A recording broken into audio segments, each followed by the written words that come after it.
Beleza, pessoal? Então, a gente viu na aula anterior, né? Que foi a aula 7, algumas propriedades da base, né? De vetores. Então, agora o que é que eu quero? Vamos fazer um exemplozinho de como encontrar base da soma e base de interseção de subespaços vetoriais, tá? Então, exemplo, tá? Encontrando bases. Vamos fazer esse exemplozinho, tá? Então, perfeito. Então, vamos pegar aqui o exemplo da aula anterior. Vamos pegar os 6 vetores. Vou pegar eles aqui. Já estão aqui no 6 vetores aqui, ó. Vamos pegar eles.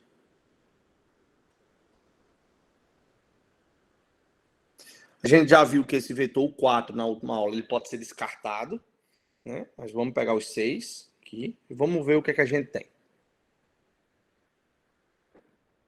Pronto. Esse que está em rosinha aí é o que a gente pode descartar, tá? Vamos considerar.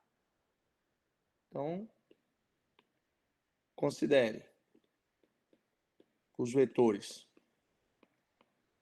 1 até o 6 e os seguintes espaços. Subespaço vetorial 1, que eu vou ser o 1, o 2 e o 3, e o subespaço W, que eu vou considerar como sendo o 4, o 5 e o 6.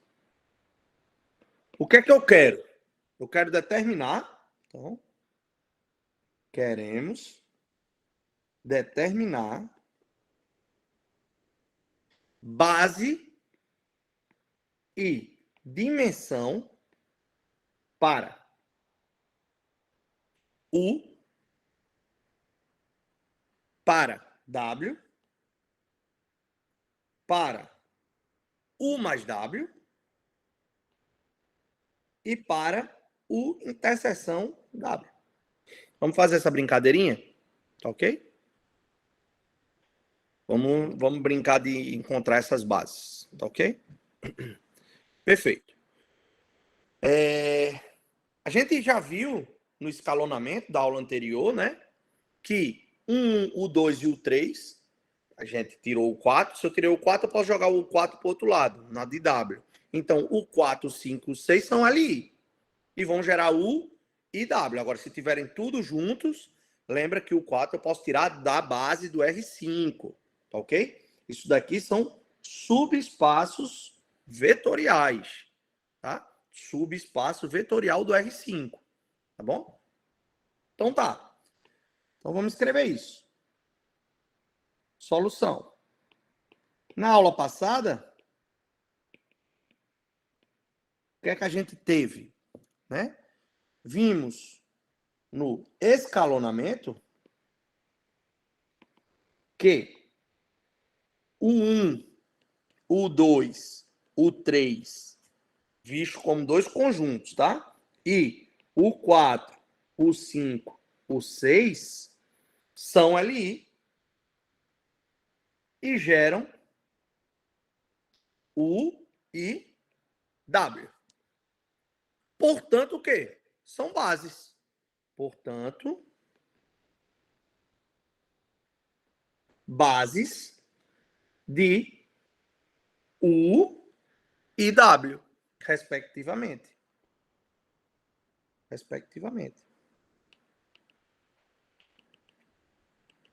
São bases de U e W, respectivamente. Ora, se são bases de U e W, respectivamente, a gente já sabe que a dimensão de U é 3 e a dimensão de W é 3 também. Tá? Agora, a gente vai pegar a soma. A gente aprendeu que a soma pode ser o quê? Juntar tudo. Pega o 1, o 2, o 3 e 4. Vimos na aula passada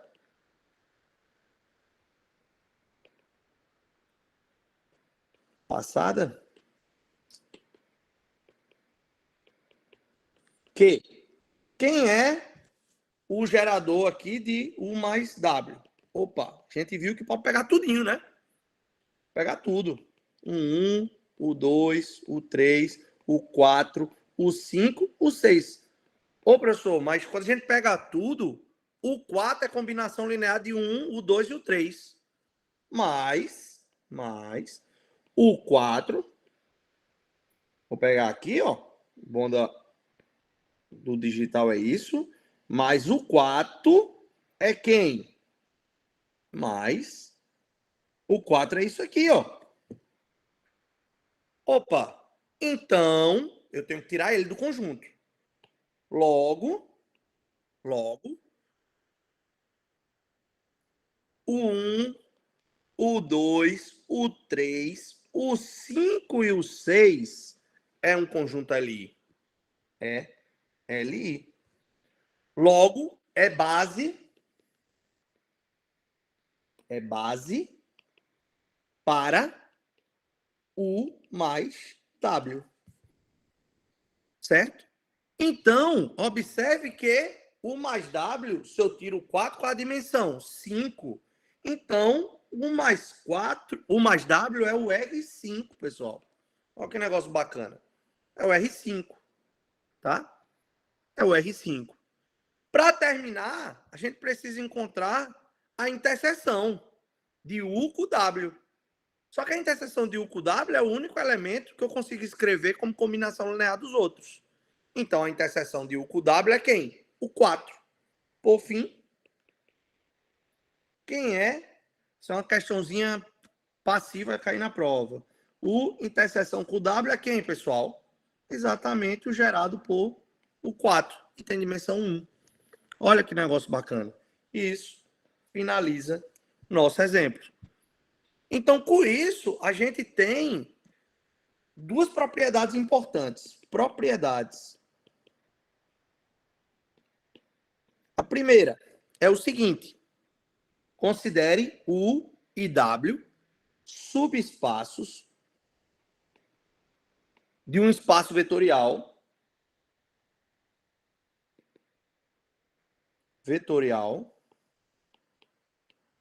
V. Então, olha que negócio bacana. A dimensão de U é menor ou igual que a dimensão de V. A dimensão de W é menor ou igual que a dimensão de V. E a dimensão de U mais W é a dimensão de U mais a dimensão de W menos a dimensão da interseção. Vamos ver se isso não é uma prova. Vamos ver se isso dá certo no nosso exemplo? Isso não é prova, tá? Isso é só ver se dá certo. Vamos lá.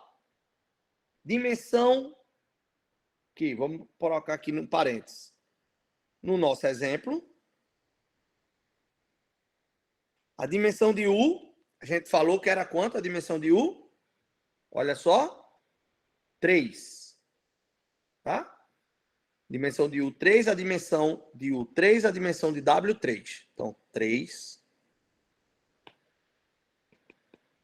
Dimensão de W, 3. Quem é a dimensão da interseção? 1. Opa. Dimensão de U inter W, 1. Vamos fazer a continha? 3 mais 3 menos 1, 5. E essa é a dimensão de U mais W. Perfeito. Bateu no nosso exemplo. Isso é demonstração? Não, mas eu digo a vocês que isso sempre ocorre. Tá? E por fim, vamos definir. Não, aí eu acho que isso aqui tá bom. Tá? Então, a gente tem o quê? Uma ferramenta muito poderosa na mão. Sempre que eu quiser encontrar a dimensão de dois subespaços, eu pego a dimensão do primeiro mais a do segundo e extraio, tiro dali a interseção. Tá? Se eu conseguir fazer isso, perfeito. Se eu não conseguir, tem um probleminha, que é o seguinte. Uma delas ali é combinação linear, tiro ele e faço a brincadeira. Tá bom? Então, com isso, a gente termina essa questão de base, mas ainda hoje quero falar de uma coisinha bem simples, tá? Que é quando a gente tem, por exemplo, coordenadas, né? Vamos fazer exemplos em coordenadas. Vamos fazer um segundo exemplo da aula de hoje, né? A aula passada a gente fez um, agora vamos fazer outro. Que é o seguinte, tá? Exemplo. Vamos considerar o R2. Considere o V sendo o R2. Tá? O V e R2. E vamos considerar em V duas bases. Considere, vamos escrever assim, em V, o R2, as bases. Vou escrever aqui duas, tá? Vou pegar a base canônica, que vocês todos conhecem, 1, 0, 0, 1, ou seja, todo vetor do R2 pode ser escrito como combinação linear desses daí, e uma outra base. Vou chamar epsilon e vou chamar alfa. Vou chamar a base 2, 1 e a base 3, menos 1. Opa. 3, menos 1. Tá? Então, se um vetor U é 3 menos 3, isso significa dizer que U pode ser escrito como? O U pode ser escrito como 3 que multiplica 1, 0, menos 3 que multiplica 0, 1. Observa que são as bases canônicas, simples, né? E nesse caso, usando a notação da aula anterior, U na base epsilon é quem? 3 menos 3. Isso são as coordenadas. E se eu quisesse escrever o vetor U alfa fosse igual a um AB, tá? Por exemplo, se U na base alfa fosse escrito como sendo um AB, o que é que a gente tem? Então, a gente tem o seguinte, né? Então, a gente tem que 3 e menos 3, a gente pode escrever da seguinte maneira. A, que multiplica elemento da base alfa. Quem é a base alfa? 2, 1, mais B, que multiplica 3 menos 1, que é a base, ó. Que é a base. Ora, isso significa dizer o quê? Fazendo uma regrinha aí, né? 2A mais 3B igual a 3. A menos B igual a menos 3. Resolvendo o sistema, você vai concluir o seguinte, ó. Que A é igual a menos 6 quintos e B é igual a 9 quintos. O que é que isso quer dizer, pessoal? Isso quer dizer o seguinte, pessoal. Isso quer dizer que o mesmo vetor U que eu escrevi na base canônica, 3 menos 3, ela nada mais é do que na base alfa, menos 6 quintos e 9 quintos. Ou seja, a gente está fazendo um exemplo via coordenadas, tá? Via coordenadas. Um exemplo com coordenadas. Como transformar elemento da base. Agora vamos ver se a gente pode escrever, por exemplo, um 0 na base alfa. Ou seja, será que eu posso escrever um elemento da base como outra, na outra base, um elemento da base canônica como combinação linear dos elementos da base alfa? Ou seja, vamos colocar aqui a pergunta. É possível escrever os elementos... Os elementos da base canônica, que é epsilon, da base epsilon, como elementos da base alfa, como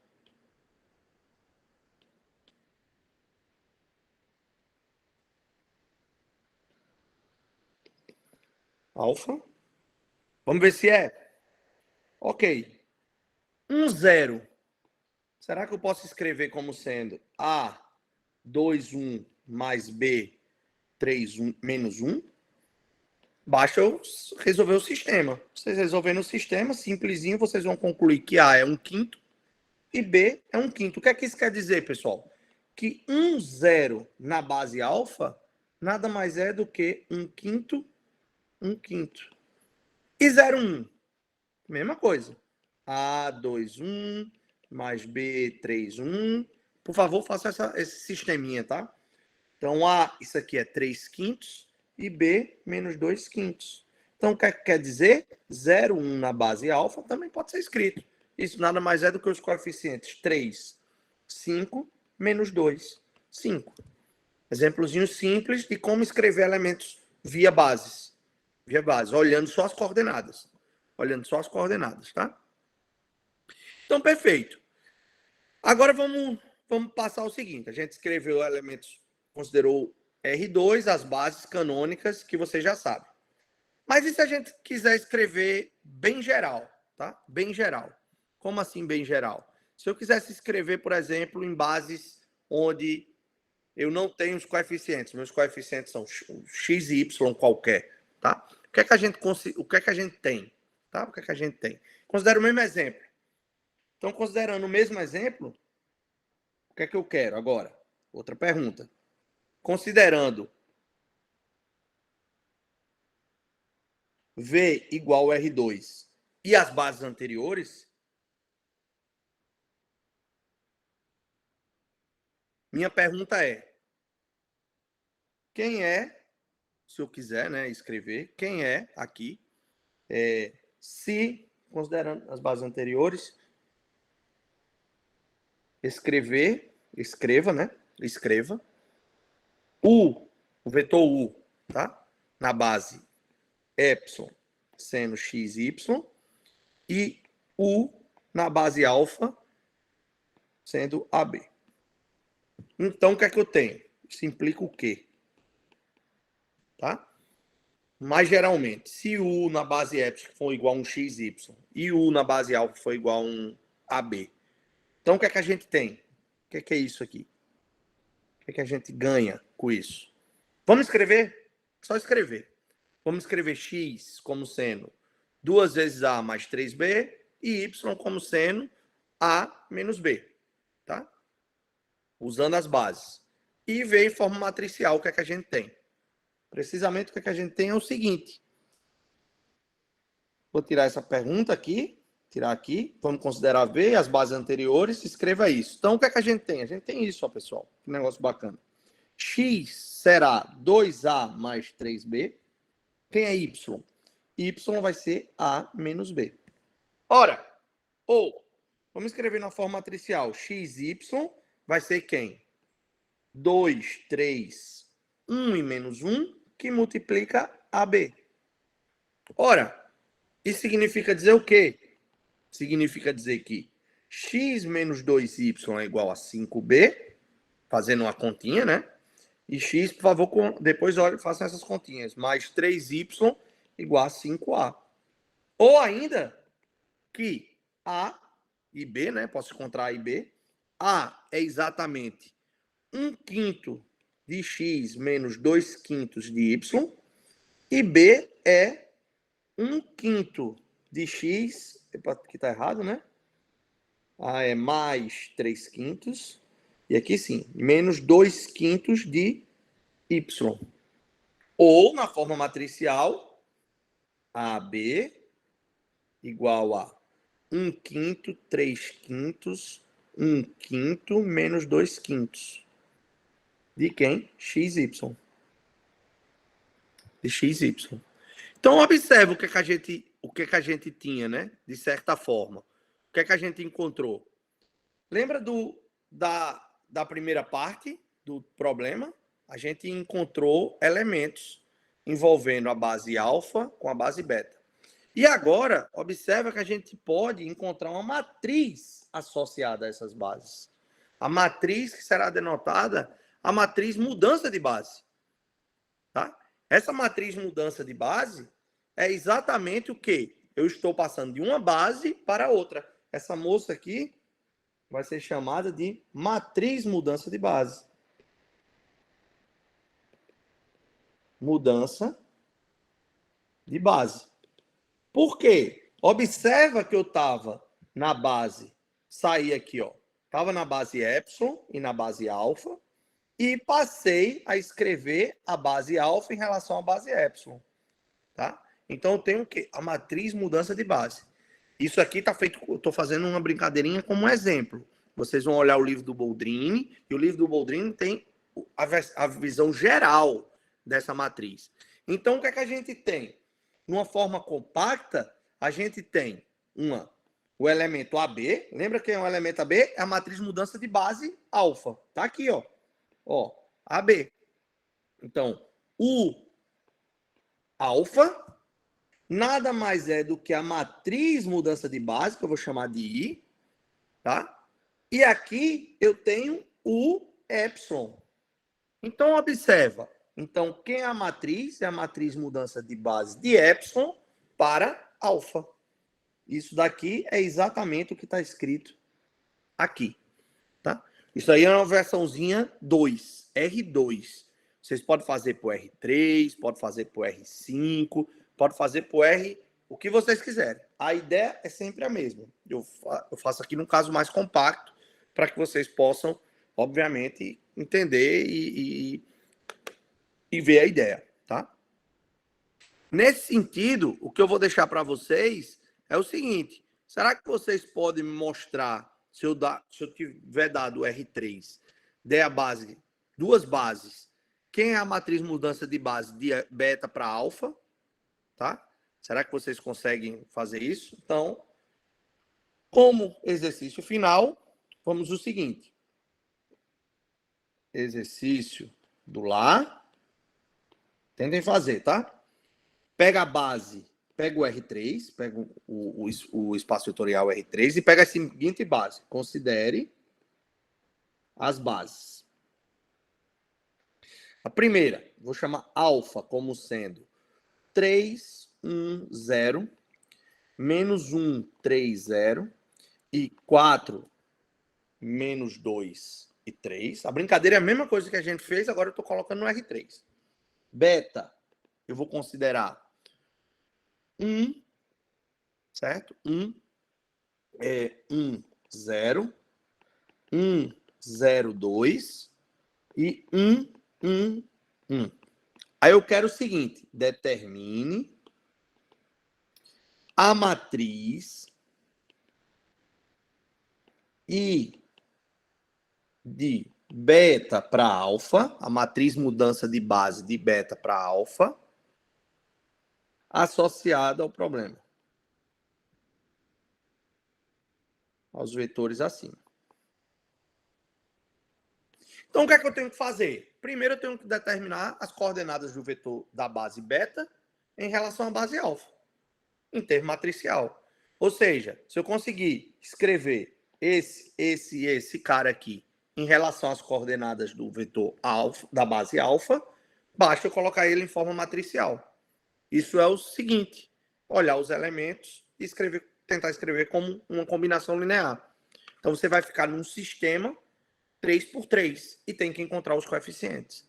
Esses coeficientes vão ser a brincadeirinha que vocês estão procurando. Tá bom? Então, fica aí para a próxima aula, para a gente discutir, vocês discutirem isso, tá? Com os monitores da disciplina. E isso é o que a gente finaliza essas propriedades de base por hoje. Tá ok, pessoal? Então, bons estudos.